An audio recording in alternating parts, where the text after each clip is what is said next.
بسم اللہ الرحمن الرحیم، السلام علیکم۔ میں ہوں کرامت مغل اور میرے ساتھ ہیں عیسیٰ نقوی۔ نقوی صاحب، مریم نواز جو ہیں، وہ پچھلی ویڈیو میں نے سوال کیا تو آپ نے کہا اس ویڈیو میں اس کو کرتے ہیں۔ 60 سے 70% اپنا کام مکمل کر چکی ہے الیکشن کمپین کے حوالے سے۔ 30 اپریل جو ہے وہ تاریخ دی گئی ہے الیکشنز کی۔ اب آپ کو لگتا ہے کہ اس ہنٹ سے کہ الیکشنز ہونے جا رہے ہیں؟ دیکھیں 60 سے 70% بھی میں آپ کو ایکسپلین کر دیتا ہوں۔ اصل بات یہ ہے کہ دیکھیں 3 پلانز جو ہیں وہ بنائے گئے ہیں اور تینوں کے اوپر بیک وقت کام ہو رہا ہے۔ Plan number 1، plan number 2، plan number 3۔ اس میں 2 پلانز ہیں جن کے اوپر رانا ثناء اللہ صاحب کو ٹاسک دیا گیا ہے۔ مریم بی بی جو کہتی ہے نا کہ انہوں نے 60 سے 70% کام مکمل کر لیا ہے، وہ صرف اور صرف ان کی کینڈیڈیٹ سلیکشن کا یا پارلیمانی بورڈ کا کام ہے۔ اچھا، مطلب وہ جو فہرستیں ہیں، لیکن وہ کیونکہ ٹاسک نمبر 2 اور 3 کے ساتھ جڑے ہوئے ہیں تو ٹاسک نمبر 1 پہ آ جاتے ہیں۔ پہلا ٹاسک یہ ہے کہ 3 چیزیں دیکھیں، گیم اس وقت پھنسی ہوئی ہے۔ آپ نے پہلا سوال کیا کہ الیکشنز ہو رہے ہیں کہ نہیں۔ صحیح۔ دیکھیں گیم اس معاملے پہ، الیکشن والے معاملے پہ پھنسی ہوئی ہے۔ ملک آگے بڑھتا نظر نہیں آ رہا الیکشنز کے بغیر، اور کچھ بہت ہی اہم انٹرلوکیوٹرز نام لیے بغیر میں آپ کو بتا رہا ہوں کہ وہ اس سارے معاملے میں انٹر ہو چکے ہیں، جو بڑا زور رکھتے ہیں۔ وہ یہ کہتے ہیں کہ الیکشنز کروا دیں نا، آپ خود نہیں آ سکتے تو الیکشن کروا دیں۔ پاکستان میں الیکشنز نہیں ہونے چاہیے کیا؟ الیکشنز ہوں گے تو معاملہ آگے بڑھے گا۔ اب الیکشنز کو روکنے کے لیے، اب الیکشنز کی صورت میں بیلٹ باکس پہ تو خان صاحب کو ہرایا نہیں جا سکتا۔ 3 پلان ہیں، 3 ٹاسک ہیں، اور وہ دونوں چیزوں پہ فلکچویٹ کرتے ہیں، ایک الیکشن ہونے کی صورت میں اور ایک الیکشن نہ ہونے کی صورت میں۔ اچھا، وہ کیا ہے؟ جو پلان نمبر 1 ہے، پلان نمبر 1 ہم اس کے اوپر پہلے بھی بات کر چکے ہیں۔ وہ ایک ایکسپوزڈ پلان ہے۔ سب کو معلوم ہے کہ فیڈرل گورنمنٹ کو ڈائریکشن دی گئی ہے سپریم کورٹ آف پاکستان کی طرف سے، 3 لوگوں کو ڈائریکشن گئی، 4 کو۔ ایک گئی ہے الیکشن کمیشن آف پاکستان کو، ایک گورنر خیبر پختونخوا کو، ایک صدر عارف علوی کو، اور ایک گئی ہے فیڈرل گورنمنٹ کو۔ الیکشن کمیشن نے اپنا کام کر دیا، صدر نے اپنا کام کر دیا، اب الیکشن کمیشن نے باقی اپنا کام کرنا ہے، اور گورنر والا معاملہ کہ آپ نے الیکشن کی تاریخ فکس کرنی ہے۔ اب 30 اپریل کے حوالے سے نام وہ ڈیٹ جو ہے وہ کنسلٹیشن کے لیے وہ بھیج دی کہ جناب 30 سے 7 مئی تک الیکشن کروا لیں۔ صدر نے لکھ کے بھیج دیا جناب پہلا دن 30 اپریل کو الیکشن کروا لیں۔ اب الیکشن کمیشن نے اس کا شیڈیول جاری کرنا ہے۔ جو اس کام سے انحراف کرے گا وہ سپریم کورٹ کے فیصلے کی راہ میں رکاوٹ بنے گا اور توہین عدالت لگ سکتی ہے۔ بڑا جو ہے وہ سخت ان کے ساتھ کام ہو سکتا ہے، ٹھیک ہے؟ تو وہ تو کام وہاں پر تو رکنے نہیں والا۔ اس کے لیے پلان نمبر 1 کیا ہے؟ پلان نمبر 1 یہ ہے کہ فیڈرل گورنمنٹ جو ہے وہ 3-4 چیزوں کو بنیاد بنا سکتی ہے اپنی جو ہیلپ ان کی ریکوائرڈ ہے اس سے روکنے کے لیے۔ صحیح۔ وہ لیٹرز ہیں انٹیریئر منسٹری کا اور وزارت دفاع کا۔ فوج نہیں آ سکتی اور پولیس نہیں آ سکتی، سیکیورٹی نہیں فراہم کر سکتے کیونکہ آلریڈی ایک لا اینڈ آرڈر سچویشن موجود ہے۔ دوسرا ہے وہ کہ پیسے نہیں ہیں، اور تیسرا یہ ہے کہ سٹاف نہیں ہے۔ اب یہ 3 وہ معاملات ہیں جس کے اوپر پہلا کام ہو سکتا ہے کہ الیکشن 30 اپریل کو نہ ہو۔ اچھا، لیکن یہ ممکن نظر نہیں آتا۔ اس کی وجہ یہ ہے کہ یہ ان میں سے کوئی ایسی ریزننگ موجود نہیں ہے، کوئی ایسا پراپر سالڈ کام نہیں ہے کہ آپ کی اس جسٹیفیکیشن کو کوئی مان لے گا۔ صحیح۔ تو پھر ہے پلان نمبر 2۔ پلان نمبر 2 یہ ہے جو پارشلی ہماری لاسٹ ویڈیو سے ریلیٹڈ ہے کہ رانا ثناء اللہ صاحب جو ہے ان کا من تبدیل ہو گیا، ان کا دل تبدیل ہو گیا۔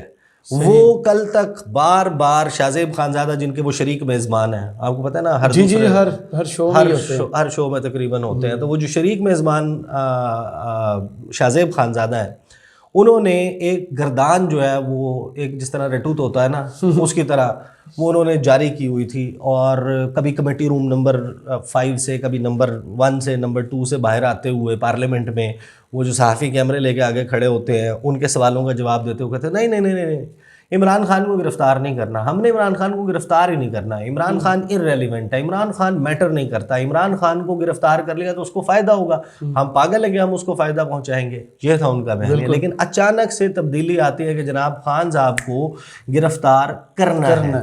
اب خان صاحب کو گرفتار کرنے کا مطلب یہ کہ ان کی پاپولیرٹی انفیکٹ بہت زیادہ بڑھے گی اور اس کا تو ان کو فائدہ ہوگا، تو پھر یہ کیوں گرفتار کر رہے ہیں؟ اس کے نتیجے میں ایک انسٹیبلٹی کریٹ ہوگی خان صاحب کو۔ جب آپ لاہور میں زمان پارک سے گرفتار کریں گے، کوئی تھوڑا بہت ہلا گلا ہو جاتا ہے, ہنگامہ آرائی ہو جاتی ہے, کوئی لوگ جا کے کسی خدا نخواستہ کسی سرکاری املاک کو یا پبلک املاک کو جو پبلک پراپرٹی ہے یا پرائیویٹ پراپرٹی ہے اس کو نقصان پہنچاتے ہیں, تو اس صورت میں آپ کے پاس ایک چھوٹا سا جواز بن جاتا ہے کہ نہیں جناب حالات ہی خراب ہو گئے, ہم یہ سنبھالیں گے یا ہم الیکشن کریں گے.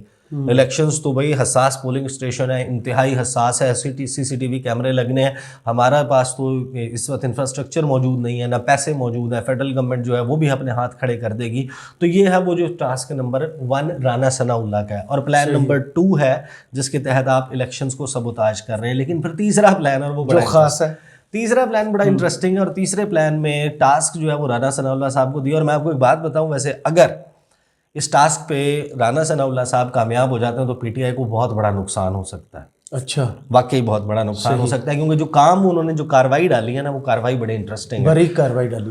پہلی تو آپ پیپلز پارٹی کا میں آپ کو بتا دوں, پیپلز پارٹی نے جس دن سپریم کورٹ کا فیصلہ آیا اس سے ایک دن پہلے سے بی بی فریال تالپور صاحبہ نے آن لائن انٹرویوز شروع کر دیے کینڈیڈیٹس کے. خیبر پختونخوا میں انہوں نے کینڈیڈیٹس کے انٹرویو کیے ہیں, پورے نہیں ہیں ان کے پاس, وہ بس مالاکنڈ ڈویژن میں کچھ ایک دو اچھے جو ہے وہ ان کے اسٹرانگ کینڈیڈیٹس ہیں. اس کے علاوہ خیبر پختونخوا میں تو صفا چٹ ہے نا, اور یہاں پہ بھی وہ ساؤتھ پنجاب میں کہتے تھے, ساؤتھ پنجاب میں بھی کہانی کوئی نہیں ہے.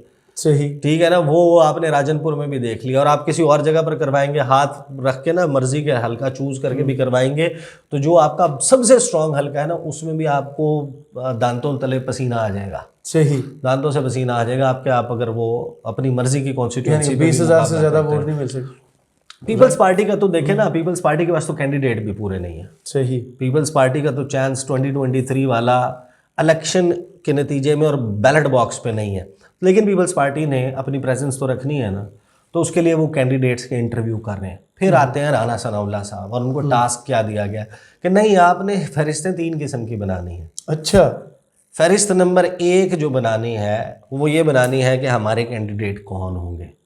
اچھا, فہرست نمبر 1, آپ نے پارلیمانی بورڈ صدر ہے نا پنجاب کے, بالکل بالکل, آپ لوگوں کے ساتھ بیٹھیں اور بیٹھ کے آپ اپنے کینڈیڈیٹس کی فہرست تیار کریں, and best of the best کو اٹھائیں, جس کو آپ کو لگتا ہے کہ جناب ہماری پارٹی ایگریڈ اپون ہے, نہیں ٹوٹ پھوٹ کا شکار ہوگی, ان کو آپ نے ٹکٹ دینا ہے, اور پارٹی نے بھرپور طریقے سے الیکشن لڑنا ہے. بہت مشکل الیکشن ہونے کی صورت میں, ہاں مشکل ہے, لیکن ایک علیحدہ بحث ہے.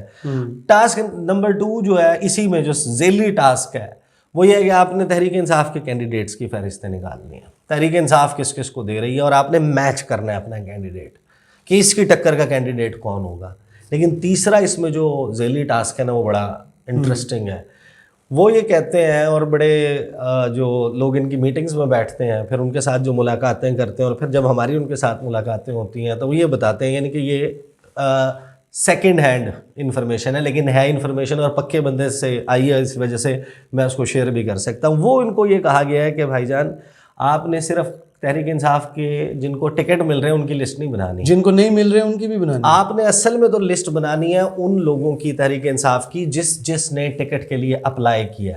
ہمیں چاہیے ان کا ڈیٹا, رسے بچے جو ہوں گے وہ ڈیٹا چاہیے, اور ڈیٹا ملنے کے بعد نا کام یہ کرنا ہے, اور ٹاسک یہ ہے کہ جہاں پہ پیسہ دیا جا سکتا ہے پیسے دیں, جہاں پر لالچ دیا جا سکتا ہے لالچ دیں, جہاں پر اپنا ہی 1-2 گھر جھوٹا موٹا توڑ کے ان کے ساتھ ملایا جا سکتا ہے ان کے ساتھ کہ نہیں ہم آپ کے ساتھ ہیں, آپ لڑیں. یعنی کہ تحریک انصاف کے اپنے اندر سپلٹ, اور اس میں خان صاحب کے حوالے سے اور جو ان کی پارٹی ہے وہ جب اپنے ٹکٹس فائنل کر رہی ہے, خان صاحب نے اس مرتبہ یہ کہا کہ ہم جو ہے وہ کینڈیڈیٹس جو ہیں وہ زیادہ تر وہ ہونے چاہیے جو پارٹی ورکر ہونے چاہیے, جن کا کسی بھی طریقے سے یہ جس کو وہ کہتے ہیں کہ RCO رجیم چینج آپریشن, اس میں کوئی ہلکا سا بھی کردار ہے, کہیں پیسے کا لین دین ہے, کسی نے پرویز الہی گروپ وہ والے معاملے کے اوپر اگر کہیں پیسہ پکڑا ہے, کسی نے پنجاب والے معاملے پہ, رجیم چینج والے معاملے پہ کسی نے پیسہ پکڑا ہے نا, شائبہ بھی ہے, تو اس کو ٹکٹ نہیں دینا. آپ نے دیکھا مظفر گڑھ کے 6 MPs 6 کے 6 انہوں نے فیصلہ کر لیا کہ ہم نے ٹکٹ نہیں دینے. Very good. اب آپ PTI کے حوالے سے یہ جو کینڈیڈیٹس ہیں نا, جو اصل میں ہیں تو اسٹرانگ کینڈیڈیٹس, بڑے سیاسی گھر ہیں ہمارے یہاں تو ایسی ہی ہوتی ہے سیاست, نظریے کے اوپر اور ایکچولی نعرے کے اوپر اور مینیفیسٹو سے زیادہ ہٹ کے برادری میٹر کرتی ہے, مسلک میٹر کرتا ہے. آپ کو پتہ ہے نا کہ بہت ساری چیزیں, کافی فیکٹرز ہوتے ہیں ووٹنگ میں, بہت سارے فیکٹرز ہوتے ہیں اور لوگ ان کے کہنے پہ ووٹ دیتے ہیں. تو وہ فہرست یہ بنائی جائے گی کہ جس کو تحریک انصاف نے ٹکٹ نہیں دیا نا, ان کو اپروچ کیا جائے, انہیں پمپ کیا جائے کہ آپ لڑیں, ریجیکٹڈ پیسز ہمیں دیں. آپ الیکشن لڑیں, ہمارے ٹکٹ پہ نہیں. تو پنجاب میں تو تجربہ ان کا ناکام ہو گیا تھا یہ ضمنی الیکشنز میں. نہیں, آپ بات سمجھے نہیں. وہ ضمنی الیکشن میں یہ تجربہ تھا کہ انہیں اپنے ٹکٹ پہ خود الیکشن لڑوایا, اپنے کینڈیڈیٹس کو وہاں پر نقصان ہوا. لیکن یہاں پر جو تحریک انصاف جو ناراض ہوں گے کا وہ ناراض ہے اور جس کی تحریک انصاف میں پینیٹریشن ہے, پارٹی میں اٹھنے بیٹھنے کی وجہ سے دوستی ہے, لیک سلیک ہے, وہ آزاد کینڈیڈیٹ کے طور پہ آ جائے گا. اچھا. وہ ہر اس حلقے میں آزاد کینڈیڈیٹ کے طور پر آپ نے تحریک انصاف کے 1-2 لوگ میک شور کرنے ہیں کہ ایک تو بلے کے نشان پہ لڑ رہا ہے پی ٹی آئی کا ایک تو واضح ہو گیا کینڈیڈیٹ ایک بندہ ہے, وہ تو آ گیا پارٹی ٹکٹ کے اوپر. اس کے بعد آپ نے 1 یا 2 candidate with in Tehreek Insaf میں ایک شور کرنے ہیں کہ وہ لڑیں اپنے آزاد امیدوار کے طور پہ. جی بالکل صحیح. آزاد امیدوار کے طور پہ, کوئی ٹریکٹر کے, کوئی بس کے, کوئی جیپ کے, کوئی گائے ریچھ ہرن ٹائپ نشان کے اوپر الیکشن لڑے. لیکن وہ کیونکہ تحریک انصاف میں رہا ہے, اٹھتا بیٹھتا رہا ہے اور اثر و رسوخ بھی رکھتا ہے, اسی لیے تو اس نے پارٹی ٹکٹ کے لیے اپلائی کیا. ہر بندے نے تو منہ اٹھا کے نہیں پارٹی ٹکٹ کے لیے اپلائی کر دینا. پیسے والے ہوتے ہیں لوگ, تو پالیٹکس ظاہر ہے کہ آپ کو پتہ ہے کہ از اے بزنس ان پاکستان. تو یہ جو پلان ہے یہ ہے اس صورت میں جب الیکشن ہوگا, وہ اب ہو یا بعد میں ہو, جب بھی الیکشن ہو انہوں نے یہ طے کر لیا کہ تحریک انصاف جو ہے, ایک تو ہم نے اکٹھے جڑنا ہے, سیٹ ایڈجسٹمنٹ کرنی ہے. پیپلز پارٹی یہاں کینڈیڈیٹ نہ دے, یہاں پہ صرف نون لیگ کا کینڈیڈیٹ. اچھا سیٹ ایڈجسٹمنٹ ہے تھوڑی سی مشکل اور ٹرکی, اس کے اوپر آگے ان میں لڑائی ہونی ہے, کیونکہ زرداری صاحب اور بلاول وہ جو خلا لینے کی باتیں کر رہے ہیں نا اس حکومت سے, وہ بھی بڑی انٹرسٹنگ ہے. اور یہ ٹاسک ہے, یہ ان تین طریقوں سے. تو مریم بی بی جو اپنے 60-70% بتا رہی ہیں نا, وہ صرف ناموں کے حد تک ہے. اگر کیمپین کی حد تک, آؤٹ ریچ کی حد تک, بیانیے کی حد تک, الیکشن جو ہے وہ صرف یہ تو نہیں ہوتا نا کہ آپ نے بندے کا کارکردگی, ہاں وہ سارا کرنا ہے. باقی نون لیگ جو ہے وہ انٹرسٹنگلی ان کے اندر سے آپ کسی سے پوچھ لو, کہتے ہیں مشکل مریم بی بی کا کام نہیں ہے. وہ کہتے ہیں میاں نواز شریف کو آنا پڑے گا, صحیح, اور ایک مظلومیت کا فیکٹر کریٹ ہونا پڑے گا. اس کے بغیر عمران خان جو ہے وہ, اور فی الوقت جو یہ پرفارمنس ہے پچھلے 1 سال کی, اس کی بنیاد کے اوپر آپ دیکھیں, آپ کو 2+2 4 کی طرح واضح ہے کہ عمران خان کی جماعت جو ہے وہ ہارتی کسی نظر نہیں آتی. لیکن ظاہر ہے کہ اپنے یہ تو نہیں مطلب نا کہ اگر آپ کے جیت کے امکانات کم ہے تو آپ لڑنا ہی چھوڑ دیں. تو وہ اپنے طور پر جو ہے نا لڑائی کی پوری تیاری کر رہے ہیں. چلیں, بہت شکریہ عیسیٰ نقوی آپ کے تجزیے کا. تو کمنٹس باکس میں ہمیں ضرور بتائیے یہ ویڈیو آپ کو کیسی لگی. اجازت دیجیے, اللہ حافظ.